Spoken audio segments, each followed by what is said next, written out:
Exams के लिए best of luck. Board exam 16 फरवरी से शुरू हो रहे हैं। अगर आप 10वीं का मैथ्स का पेपर देखेंगे तो हर बार आपको ये क्वेश्चन रिपीट मिलेगा। बोर्ड वालों के फेवरेट क्वेश्चन है। सिद्ध कीजिए √3 एक अपरिमेय संख्या है। क्वेश्चन है सिद्ध कीजिए कि √3 एक अपरिमेय संख्या, एक इर्रेशनल नंबर है, एक अपरिमेय संख्या है।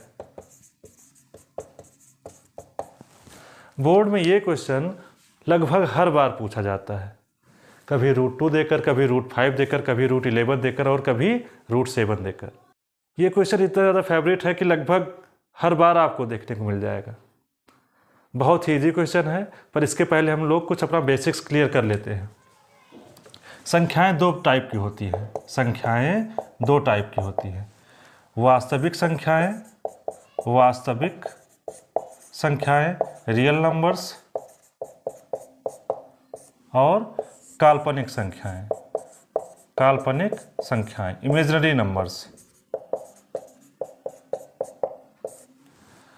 अब वास्तविक संख्याएं क्या होती हैं? ऐसी संख्याएं जिनका स्क्वायर हमेशा धनात्मक पूर्णांक होता है। ऐसी संख्याएं जैसे -3 है, इसका स्क्वायर आप करोगे तो क्या मिलेगा आपको? -3 × -3, ये हो जाएगा +9। आपको धनात्मक पूर्णांक मिला, इसका मतलब -3 क्या है? एक रियल नंबर है। स्क्वायर √3 है, इसको आप वर्क करोगे तो क्या मिल जाएगा? √3 × √3 = 3 हो जाएगा। ये भी रियल नंबर है। -5/11, इसको स्क्वायर करोगे आप, क्या मिल जाएगा? +25/121। इसका मतलब -5/11 एक रियल नंबर है। अब काल्पनिक संख्याएं क्या होती हैं? ऐसी संख्याएं जिनका वर्ग करने पर हमें ऋण पूर्णांक मिलता है, माइनस इंटीजर मिलता है। जैसे √-1, इसका वर्ग करोगे तो कितना आ जाएगा? -1। इसको हम i से डिनोट करते हैं। i² बराबर क्या होता है? -1, i फॉर आयोटा। अगर हम 3i इसको स्क्वायर करेंगे तो क्या मिल जाएगा? 9i² बराबर -9। तो काल्पनिक संख्याएं वह संख्याएं होती हैं जिनका वर्ग करने पर हमें माइनस इंटीजर मिलता है, ऋण पूर्णांक मिलता है। और वास्तविक संख्याएं या रियल नंबर्स ऐसी संख्याएं होती हैं जिनका स्क्वायर करने पर हमें धन पूर्णांक मिलता है। ये तो हो गई काल्पनिक और वास्तविक संख्याओं की बात। अब वास्तविक संख्याएं भी दो प्रकार की होती हैं। कौन कौन सी? वास्तविक संख्याएं दो प्रकार की होती हैं, परिमेय संख्या, रेशनल नंबर्स, और अपरिमेय संख्या, इर्रेशनल नंबर। वास्तविक संख्याएं दो प्रकार की होती हैं, परिमेय और अपरिमेय। वास्तविक संख्याएं दो प्रकार की होती हैं, परिमेय संख्या, रेशनल नंबर, और अपरिमेय। अगर कोई भी वास्तविक संख्या है, जैसे √3, अभी हमने आपको दिखाया √3 एक वास्तविक संख्या है। तो √3 के पास दो ही शर्तें हैं, या तो परिमेय होगी या तो अपरिमेय होगी। तीसरी कोई कंडीशन नहीं है। या तो √3 अपरिमेय होगी या तो परिमेय होगी। अब बात करते हैं परिमेय संख्या क्या होती है। परिमेय संख्या ऐसी संख्याएं जिन्हें P/Q के रूप में व्यक्त किया जा सके। ऐसी संख्याएं जिन्हें इस फॉर्म में लिखा जा सके, जहां पर P क्या है? P आपका निगेटिव इंटीजर भी हो सकता है, ऋण पूर्णांक भी हो सकता है, 0 भी हो सकता है, और पॉजिटिव इंटीजर भी हो सकता है। P इन तीनों में से कोई वैल्यू ले सकता है। जबकि Q क्या है?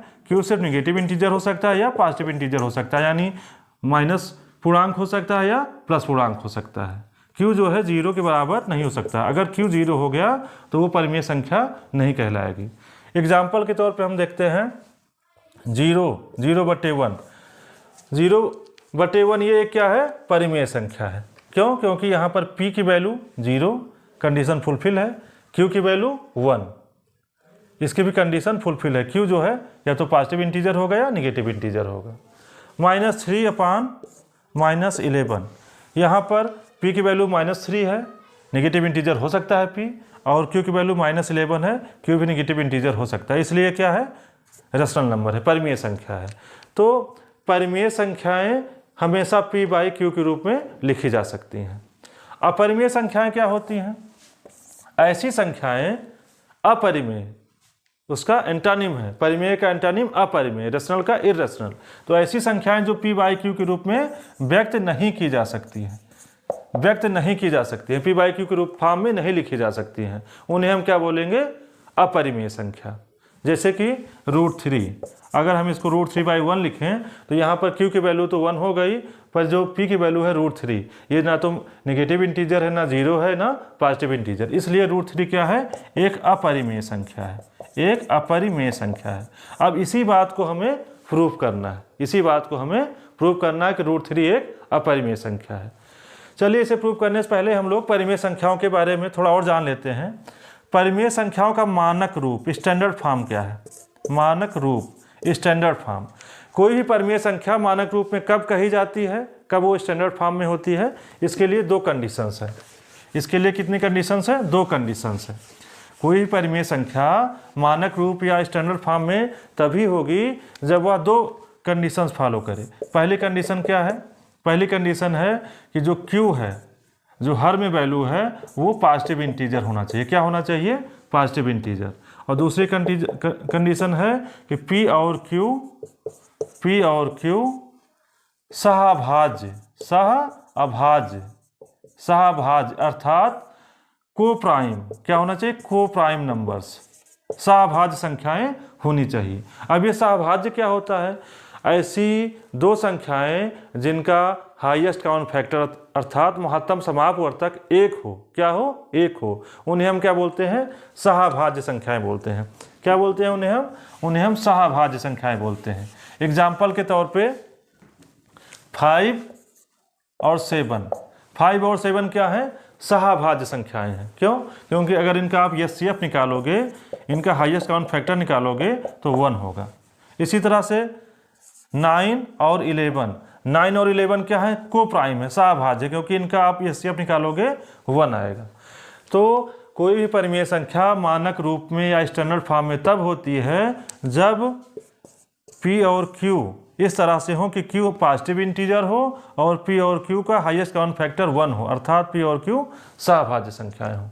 फॉर एग्जाम्पल 2/-2/3, ये क्या है?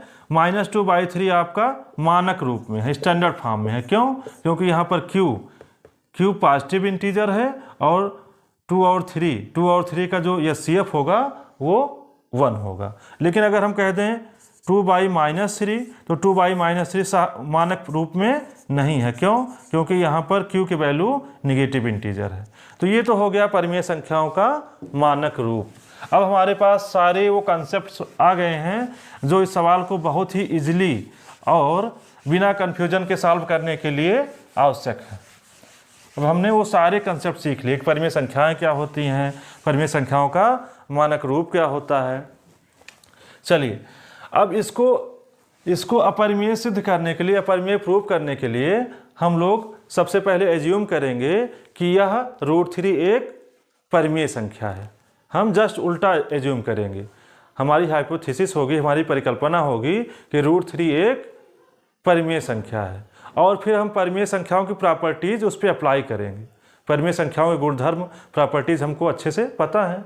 जब परिमेय संख्याओं की प्रॉपर्टीज हम उस पर अप्लाई करेंगे तो हमें जो रिजल्ट्स मिलेंगे वो विरोधाभासी होंगे, कंट्राडिक्टरी होंगे।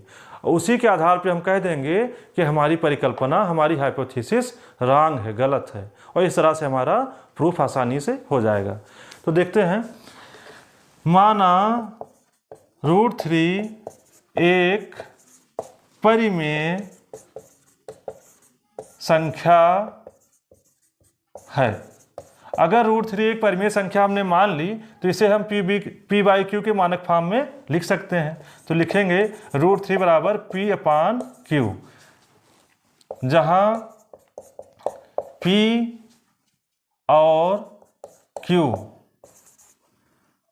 धन पूर्णांक है। क्या है? धन पूर्णांक है। जहां पर p और q धन पूर्णांक है तथा p और q सहअभाज्य, क्या है? सहअभाज्य, को प्राइम सहअभाज्य संख्याएं हैं।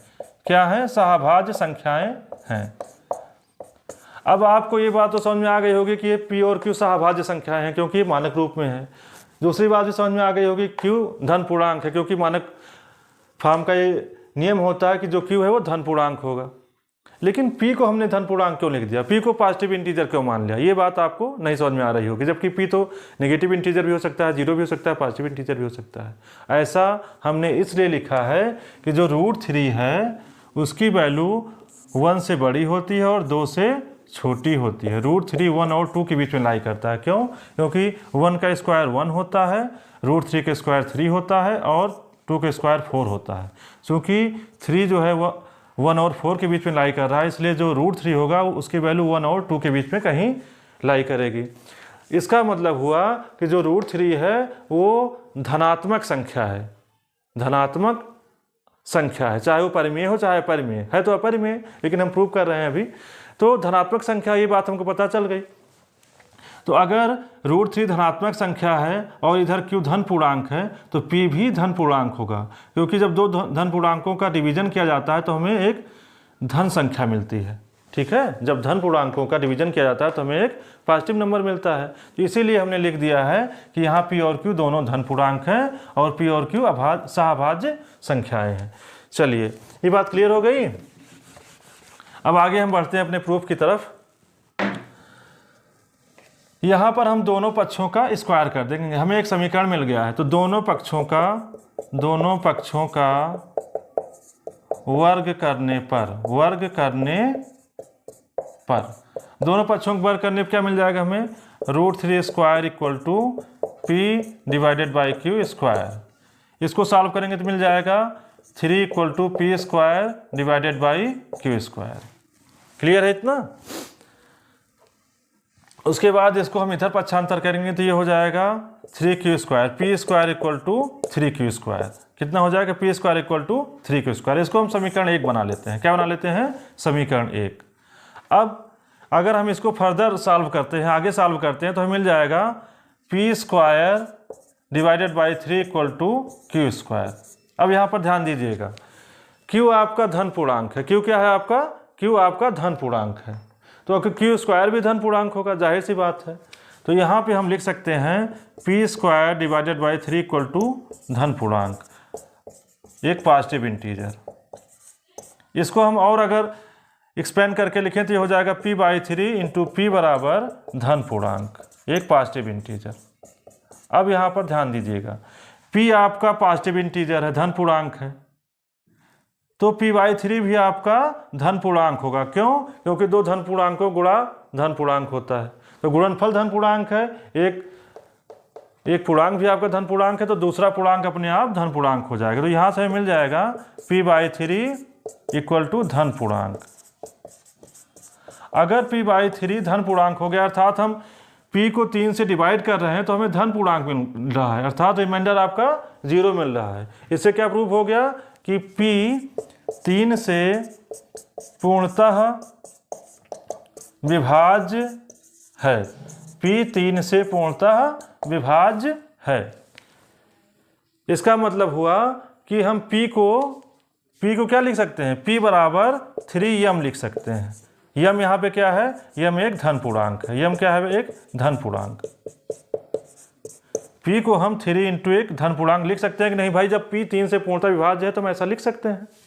अब p equal to 3m equation first में रखने पर, p equal to 3m equation first में रखने पर पुट कर दीजिए वैल्यू, तो क्या हो जाएगा, 3m square equal to 3q square. Clear है? अब इसको सॉल्व करेंगे तो आ जाएगा 9m square equal to 3q square. अब 3 से 9 कट जाएगा, 3m square equal to q square. अब एक बार जो लॉजिक हमने यहाँ दिया वही लॉजिक यहाँ रिपीट कर देंगे। ये आ जाएगा q square by 3 equal to m square. अब m एक धन पूर्णांक है तो m स्क्वायर भी एक धन पूर्णांक हो जाएगा। क्या हो जाएगा? धन पूर्णांक हो जाएगा। इसका मतलब हुआ कि q स्क्वायर बाई 3 एक धन पूर्णांक है। क्या है? q स्क्वायर बाई 3 एक धन पूर्णांक है। q स्क्वायर डिवाइडेड बाई 3 क्या है? एक धन पूर्णांक है। इसको और ज़्यादा एक्सपेंड करके अगर हम लिखें तो ये हो जाएगा q by 3 into q equal to positive integer, धन पूर्णांक। अब दो पूर्णांकों का गुणनफल जो है वो धन पूर्णांक कब होता है? जब दोनों ही पूर्णांक निगेटिव हो या दोनों ही पूर्णांक पॉजिटिव है। अब यहाँ पर q पॉजिटिव है इसलिए q बाई 3 पॉजिटिव इंटीजर होगा। यहाँ से हम लिख सकते हैं q बाई 3 इक्वल टू धन पूर्णांक। अगर हम q को 3 से डिवाइड कर रहे हैं तो हमें एक पॉजिटिव इंटीजर मिल रहा है। इससे क्या पता चल रहा है? इससे पता चलता है कि q भी 3 से पूर्णतः विभाज्य है। अतः q भी 3 से पूर्णतः विभाज्य है। यहाँ पर हमने प्रूव किया कि p 3 से पूर्णतः विभाज्य है और यहाँ पर प्रूफ हो गया कि q भी 3 से पूर्णतः विभाज्य है। इसका मतलब हुआ p और q का हाईएस्ट कॉमन फैक्टर 1 ना होकर के 3 होगा। हमने जो एज्यूम किया था उसका विरोधाभासी परिणाम मिलना शुरू हो गया। अतः p और q का HCF हाईएस्ट कॉमन फैक्टर महत्तम समापवर्तक मासा बराबर 3। अगर उनका मासा 3 हो गया तो p और q सहभाज्य संख्याएं नहीं रही अब। अतः p और q सहभाज्य संख्याएं नहीं है, सहभाज्य संख्याएं नहीं है। यह हमारी परिकल्पना के विरोध में है। यह हमारी परिकल्पना के विरोध में है। अतः हमारी परिकल्पना गलत है। और √3 अपरिमेय संख्या है। अतः हमारी परिकल्पना गलत है, रॉन्ग है। हमारी हाइपोथेसिस गलत है। और √3 स्क्वायर ऑफ √3 एक अपरिमेय संख्या